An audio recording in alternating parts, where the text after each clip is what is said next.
जी जनाब, तो आ गए हम कंप्यूटर स्क्रीन पे। आज की हमारी टिप्स एंड ट्रिक में हम बनाने जा रहे हैं रिबॉन्स या रिबन, जो भी आप इसे कह दो। तो आइए जल्दी से स्टार्ट कर लेते हैं, ज़्यादा लंबी क्लास नहीं करेंगे। एम टूल से आप एक सिंपल रेक्टेंगल इस तरह से ड्रॉ कर लो। इसकी आप हाइट वेट उसी हिसाब से लेना जिस हिसाब से आपको रिबन बनानी हो, ठीक है।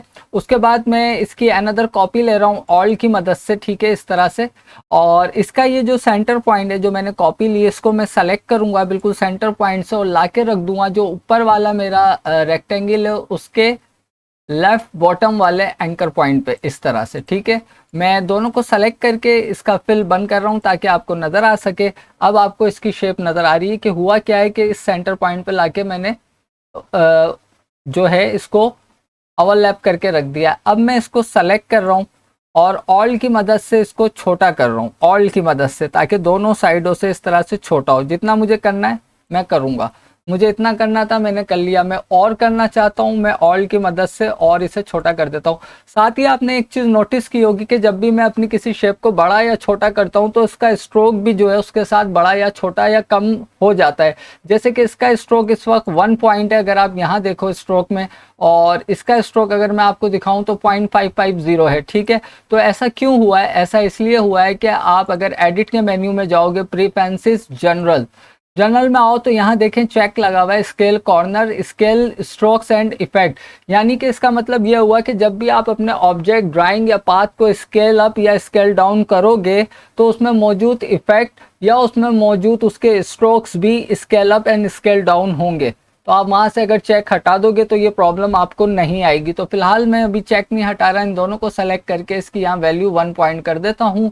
और साथ ही अब मैं ये चाहूँगा कि पेन टूल से यहाँ पे पेन टूल को सेलेक्ट करूँ और थोड़ा सा इसे जूम करते हैं और एक क्लिक में इस एंकर पॉइंट पे करूँ ऊपर वाले रेक्टेंगल पे, और लास्ट क्लिक में जो मैंने इसके ऊपर कॉपी लेके रखा है इसके यहाँ पे कर दूँ, ठीक है। और इस रबर बैंड से आपको आज़ादी चाहिए, एस्केप की प्रेस कर दें या यहाँ से सिलेक्शन टूल सेलेक्ट कर लें। अब आपने देख लिया मैंने यहाँ से यहाँ तक एक एंकर पॉइंट लगाया है, बस मेरा इतना ही काम था। अब मैं क्या करूँगा, दोबारा पेन टूल के मेन्यू में जाऊँगा और सॉरी पेन टूल के मोर ऑप्शन में जाऊँगा और ऐड एंकर पॉइंट लूँगा, सेकंड वाला, ठीक है। और बिल्कुल इस लाइन की सीध में इस रेक्टेंगल पे मैं यहाँ लाके एक एंकर पॉइंट ऐड कर दूंगा, ठीक है। ये आपको नज़र आ रहा है एक एंकर पॉइंट ऐड हो गया है यहाँ पे, ठीक है, ये रहा। उसके बाद मैं क्या कर रहा हूँ, डायरेक्ट सिलेक्शन टूल से जो एंकर पॉइंट मैंने ऐड किया है इसको मैं सेलेक्ट कर रहा हूँ और शिफ्ट की मदद से राइट एरो की को प्रेस कर रहा हूँ, 1 2 3। आप 4 करना चाहो 4 भी कर सकते हो, मैंने 3 टाइम किया। आपको जितना बढ़ाना हो इनसाइड उसे ले जाना हो आप ले जा सकते हो, ठीक है।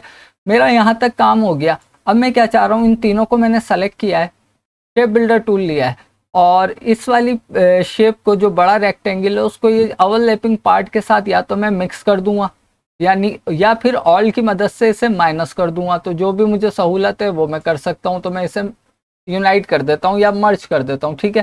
साथ ही मैं ये चाहता हूँ कि अभी ये तमाम ही शेप सेलेक्ट हैं, मैं इनको कुछ पार्ट में डिवाइड कर दूं। जैसे कि ये एक पार्ट शेप बिल्डर टूल लेके मैंने 1 क्लिक इस पे किया, ये सेकंड क्लिक इस पे किया और थर्ड क्लिक और थर्ड क्लिक मैंने इस पे किया। इससे क्या हुआ, ये शेप जो पूरी थी ये 3 पार्ट्स में डिवाइड हो गई है, ठीक है जनाब। अब जैसा कि आप इसका प्रोसेस समझ ही गए हो कि अब मैं या तो इस पूरी की पूरी शेप को रिफ्लेक्ट कर लूँ या फिर ये जो मैंने नीचे ये डिज़ाइन बनाया है इसको मैं ग्रुप करके ऑल की मदद से इसकी एक कॉपी ले लूँ, राइट क्लिक करूँ, ट्रांसफॉर्म, रिफ्लेक्ट, ओके, और इसको बिल्कुल इसी तरह सेंटर पॉइंट से ड्रैग करके यहाँ लाके रख लूँ। तो जनाब अगर आप देखो मेरी एक फ्लैट रिबॉन शेप जो है वो इस वक्त डिज़ाइन हो चुकी है कम्प्लीटली। मैं कंट्रोल ए करके इन सभी को ग्रुप करूं और पेज के साथ सेंटर अलाइन कर दूं इस तरह से, ठीक है। अब हम इसे देते हैं कलर, तो मैं इसे सेलेक्ट करता हूं और यहाँ आके इसको मैं रेड कलर दे देता हूं, ठीक है। कलर देने के बाद अब मुझे इसके स्ट्रोक की ज़रूरत नहीं है, मैंने स्ट्रोक बंद कर दिया है, ठीक है। अच्छा जी, साथ ही मैं ये चाहता हूँ कि कुछ इसमें ऐसा लगे, इफेक्ट सा लगे। तो मैं अगर इसको सेलेक्ट कर लूँ और शिफ्ट के साथ इसको भी प्रेस करूँ और यहाँ मैं इसको अगर वैल्यू 75 कर दूँ तो अब आपको कुछ मीनिंग नज़र आ रही होंगी रिबॉन की, पहले एकदम अजीब लग रहा होगा। लेकिन अगर आप साथ चाहते हो कि यार इसमें कोई डिज़ाइन भी आए, ये कोई फ्लायर टाइप हो जाए, या ये हवा में उड़ी हो, या इसमें कोई कर्व आ जाए, उसके लिए क्या करना है, आपको इसे सेलेक्ट करना है, ऑब्जेक्ट में जाना है, इन्वेलप एंड डिस्टॉर्ट। ये हम प्रीवियस क्लासों में काफ़ी देख रहे हैं आजकल, बहुत यूज़फुल है। अगर आप इसकी डिटेल ट्रेनिंग चाहते हो तो वो भी मौजूद है चैनल पे। तो पहला ऑप्शन है मैक विद वार्प, तो मैं इस पर क्लिक करूँगा तो यहाँ इसका जो स्टाइल है, पहला ही स्टाइल है आर्क। मैं इसे सेलेक्ट करता हूँ और इसकी वैल्यू यहाँ आपको शायद 50 मिले, मैंने 30 की भी है, तो आप भी 30 कर लेना। 50 बहुत ज़्यादा आर्क हो जाएगा, ये नॉर्मल है, तो मैं इसे 30 करके ओके कर देता हूँ। जनाब आपका डिज़ाइन खूबसूरत हो गया, ठीक है। ज़रूरी नहीं आप आर्क ही लो, आपने सिंपल एक बार इस पर क्लिक करना है और यहाँ पे देखें इसकी तमाम ही शेप आ रही हैं। आप फ्लैग स्टाइल चाहते हो तो आपकी रिबॉन कुछ इस तरह से हो जाएगी, ठीक है।